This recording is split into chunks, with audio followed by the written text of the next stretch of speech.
Assalamualaikum warahmatullahi wabarakatuh. Eh, izin presentasi, kami dari kelompok 10 yang beranggotaan 3 orang. Saya sendiri Farhan Ali Faiz, tim 120 2400. Perkenalkan, nama saya Prasetyo Rum Febrianto dengan NIM 120240038.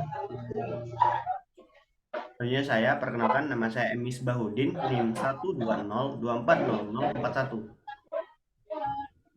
Oke, baik. Di sini kami akan menjelaskan sekaligus mempresentasikan tugas besar yang mata kuliah lanskap yang akan mengambil lokasi di Taman Pangga. Oke, lanjut, Mas. Jadi untuk latar belakangnya sendiri, Taman Pangga itu sendiri adalah sumber ada di Sumatera Kampung. Lebih tepatnya ada di Jalan Walter Mongasih, yaitu di Kecamatan Teluk Betung.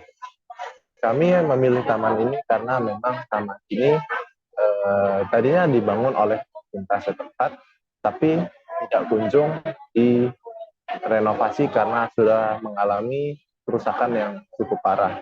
Dan untuk Taman di Pangga sendiri itu memiliki sejarah, yaitu apa monumen, yaitu untuk memperingati peristiwa meledaknya pada tahun 1800-an. Oke, lanjut.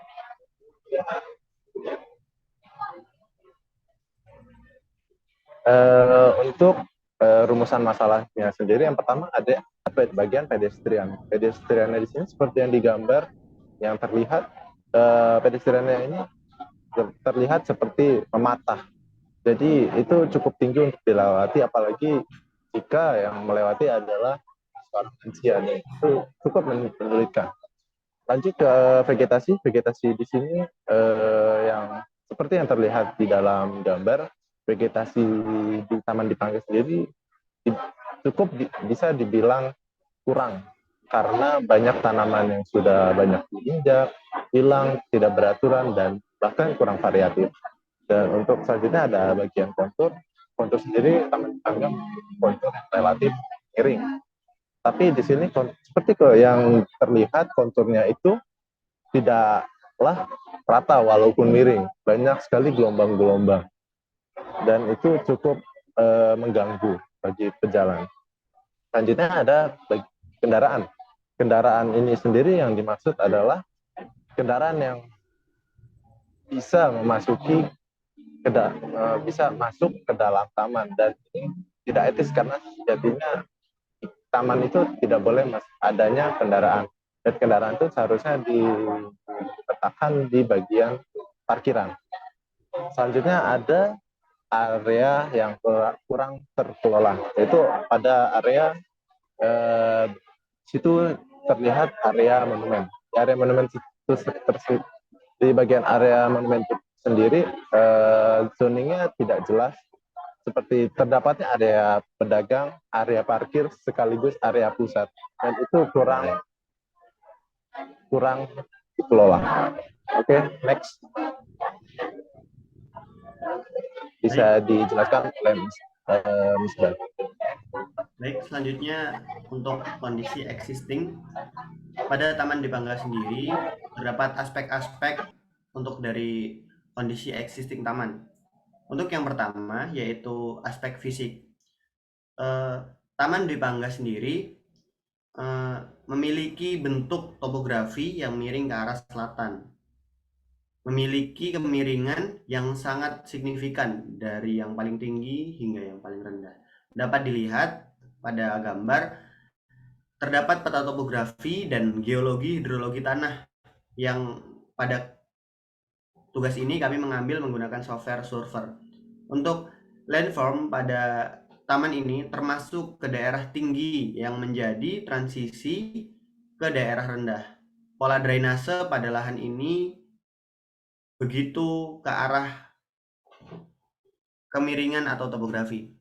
Kemudian kondisi taman yang rusak dapat dilihat dari sampel yang kami ambil, yaitu kondisi paving yang sangat rusak. Jadi bangun taman ini tentu saja memiliki infrastruktur yang baik, tetapi untuk pengelolaan masih sangat buruk, sehingga mengakibatkan bagian-bagian dari taman rusak dan tidak terkelola. Kemudian selanjutnya zoning yang masih berantakan atau masih buruk.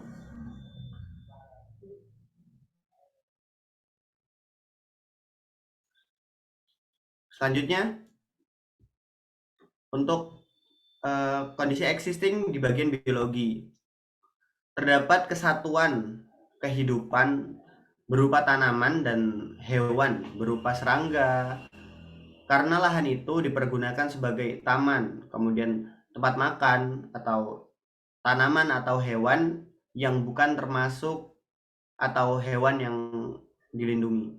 Kemudian adapun data yang kami ambil, jenis-jenis tanaman yang ada di Taman Dipangga yaitu mulai dari daun wungu, kemudian Bromelia giant, kemudian pucuk merah, kemudian glodokan tiang, kemudian pohon beringin, kemudian rumput gajah, kemudian bunga kertas ungu, kemudian jambu Jamaika, kemudian daun suji, kemudian akasia. Next. Untuk konteks kultural terdapat beberapa aspek yaitu ruang terbuka, kemudian sumber histori, dan kemudian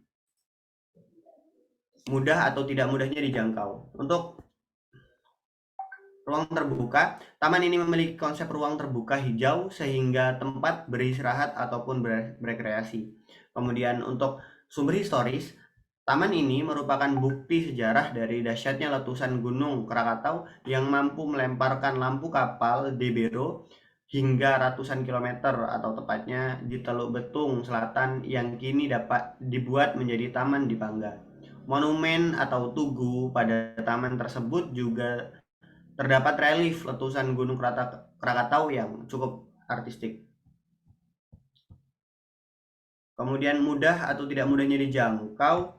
Untuk Taman Dwi Pangga sendiri, area pada taman ini sangat mudah dijangkau dari segala arah karena taman ini terletak di tengah kota. Area sekitar lahan juga terdapat kawasan belanja, kemudian pendidikan dan juga perusahaan. Next. Oke, selanjutnya di sini memasuki preseden konsep perancangan, di mana kami mengambil dua preseden, yaitu Taman Juma Berastagi dan Taman Simpang Lima Gumul. Yang pertama yaitu Taman Sapo Juma Berastagi. Landscaping di area berkontur dan berorientasi taman kepada pedestrian sehingga para pengunjung yang datang pun bisa merasakan ambience dari taman tersebut, dikarenakan penyusunan taman dikelola dengan baik. Dan kami juga mengambil konsep zoning dari taman ini yang membedakan antara area khusus untuk tanaman tertentu dan untuk pedestrian dengan tanaman tinggi.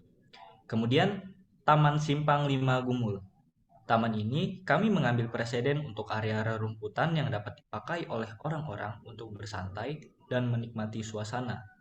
Untuk tempat duduknya tidak memakai bench taman, melainkan menggunakan tempat duduk yang lebih santai seperti tempat duduk berbentuk kotak ataupun yang berisikan pasir. Selanjutnya, konsep zoning.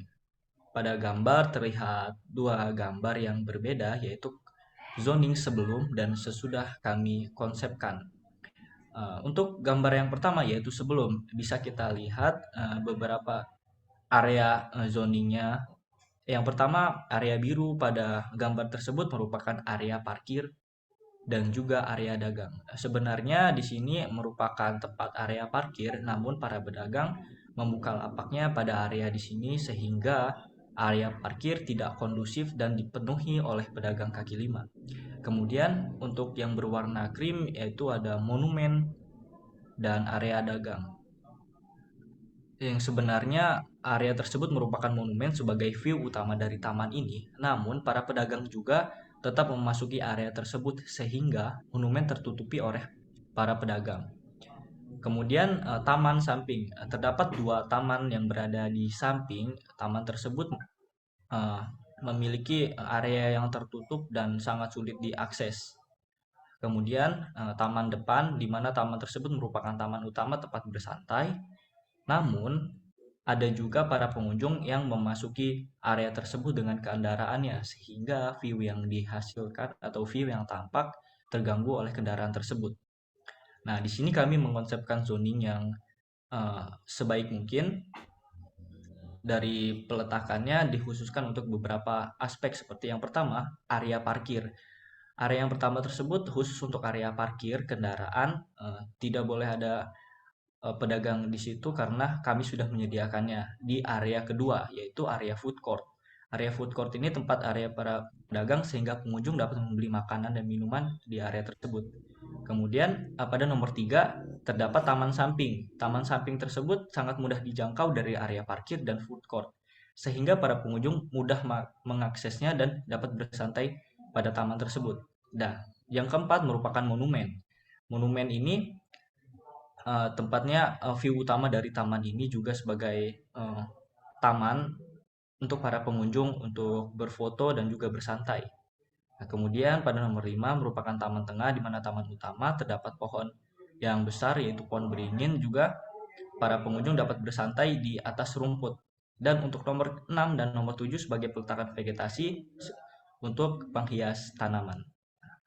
Selanjutnya pada planting plan akan dibacakan oleh Farhan. Oke, baik. Izin menjelaskan lagi untuk planting plan. Jadi untuk planting plan sendiri,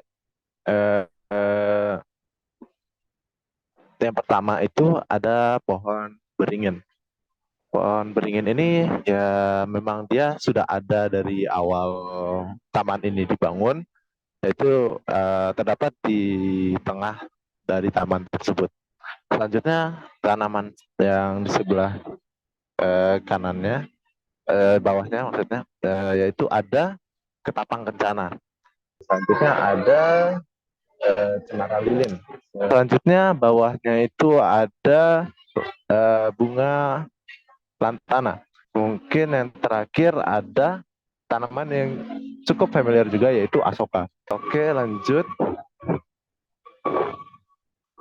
Jadi untuk ini yang selanjutnya ada perspektif. Jadi untuk gambar yang atas sebelah kiri merupakan perspektif dari sirkulasi pedestrian sebelah kiri. Dan juga di sini nampak perspektifnya yaitu taman tengah maupun taman samping, maupun di situ juga terlihat bagian monumennya. Dan untuk bagian bawah kanannya merupakan perspektif dari parkiran, yang dimana view-nya itu di sini bisa kita lihat adalah taman tengah dan juga monumen. Oke, lanjut. Untuk bagian selanjutnya yaitu bagian perspektif. Jadi untuk bagian perspektif ini merupakan perspektif mata burung. Jadi di sini yang terlihat adalah monumen, taman tengah, taman samping, dan juga terlihat di sini bagian parkiran, terdapat bis yang parkir, dan juga tanaman-tanaman yang tadi sudah dijelaskan di planting plan. Mungkin sekian dari kami. Kalau ada kurangnya kami mohon maaf. Pada Allah juga kami mohon ampun. Wabil taufiq wal hidayah. Wassalamualaikum warahmatullahi wabarakatuh. Stop recording mana? Dan end record